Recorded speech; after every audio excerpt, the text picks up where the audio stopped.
Seatbelts have returned. Let's get them back into the car, shall we? Okay guys, I got the roof open to put the seatbelts back in. As you recall, I was doing it by simply reaching in, which you could do, but I did find there is, once you get the roof open and you peel back this weather stripping like that, you'll find a screw right here and this little tab that goes in the front, and then also a screw right here. And it will have a few spacers behind here. Mine is just temporarily in, and my shims are down on the ground. They fell out. But anyway, that's where it would go. And there's a piece of metal, a hook for the piece. It kind of just slides in and kind of stabilizes it there.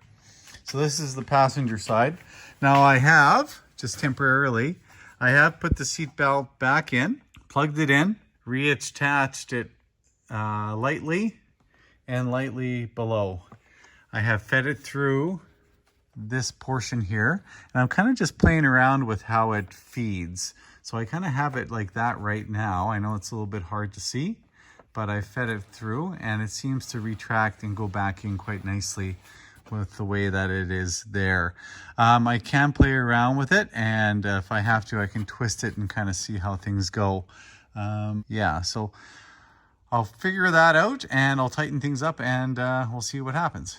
Okay, I've taken that cover piece off, and it's 17 mil, and I'm going to just tighten that up. This cover piece kind of gets in the way a little bit. Pretty long bolt. Get that reattached.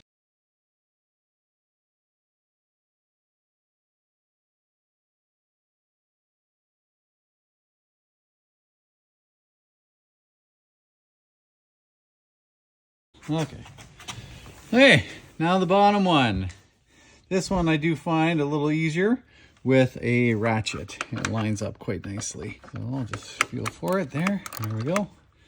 This bolt is a little bit shorter.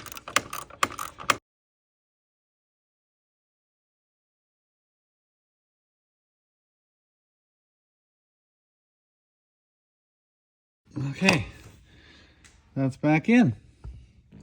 We'll put the upholstery back together, and we'll be done.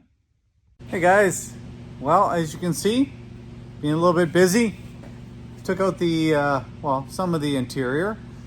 I had to do this to take out the module for the airbag to get the crash data erased. Let's forget about the crash. Anyway, going to do a little bit of vacuuming and just a little cleanup. Not a final cleanup, but get rid of some of the dust cobwebs that I do see, and some of the remnants from the previous 10, 11 years of stuff. So here we go.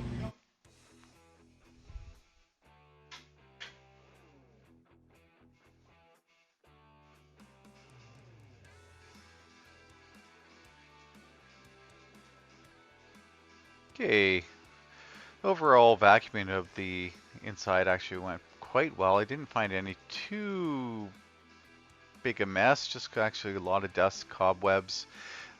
Didn't get lucky finding any dollar bills or coins, so didn't get any richer during this process.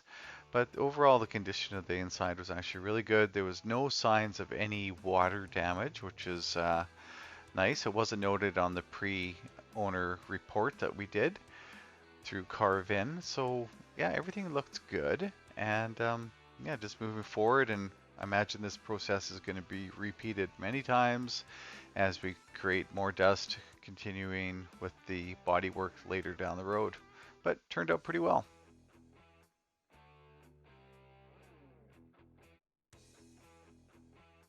Okay, I couldn't leave well enough alone, so I grabbed a little glass cleaner to spray down some areas that had some dust. Yeah, being a perfectionist, I guess not the worst thing when you're working on a Ferrari. So yeah, just wipe things down with a little bit of glass cleaner. So I know it's not going to be perfect, but at least I know it's cared for. It is a Ferrari, of course. Kind of started recording near the tail end of my cleaning. Probably gonna get another once over before finished product, because I know all the sanding and body work that needs to be done. We'll probably get dust in here again, but at least I know it's doable. Okay, looks better. Not perfect, but better. Well, there's semi-dusted vehicle.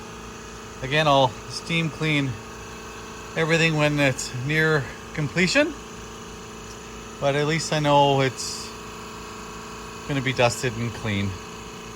You know what I haven't found yet? In every vehicle I've ever owned, used, I always find a French fry. Healthy eaters on the previous owners, healthy eaters, because not a French fry in sight. Our previous videos, And check out our next video that's coming up soon.